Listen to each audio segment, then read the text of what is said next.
Hi friends, welcome back to my channel. ఈరోజు అయితే M2లో unit 2లో 2 నోట్స్ అయితే క్వశ్చన్ అయితే నేర్చుకున్నాం. ఫస్ట్ ఇచ్చిన దాన్ని గివెన్ దట్ ఈక్వేషన్ 1 అనుకుందాం. తర్వాత డిఫరెన్షియల్ చేద్దాం. దీన్ని డిఫరెన్షియల్ ఆన్ బోత్ సైడ్స్ చేద్దాం. ఓకేనా? దీన్ని చేస్తే 2y is equal to dy by dx equal to 4a constant equal to 1. ఓకేనా? దీన్ని ఈక్వేషన్ 2 అనుకుందాం. ఈ ఈక్వేషన్ సబ్స్టిట్యూషన్ చేద్దాం. ఈక్వేషన్ 2 ఏమో దీనిలో 1ని సబ్స్టిట్యూట్ చేద్దాం. సబ్స్టిట్యూషన్ చేద్దాం. ఓకేనా? 1లో y square equal to 4a అంటే ఎంత? 2y dy by dx. ఓకేనా? రాసుకున్నాం. ఓకేనా? ఇప్పుడు y square minus 2y dy by dx.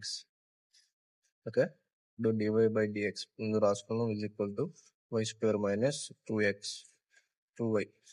ఓకేనా friends? This is equation 3 which is the statement రాసుకోండి, which is the required solution. ఓకేనా? మన ఇప్పుడే మన పేజ్ని లైక్ చేయండి, కామెంట్ చేయండి, షేర్ చేయండి. మరిన్ని వీడియోల కోసం మన పేజ్ని సబ్స్క్రైబ్ చేయండి. Thank you friends, thank you for watching.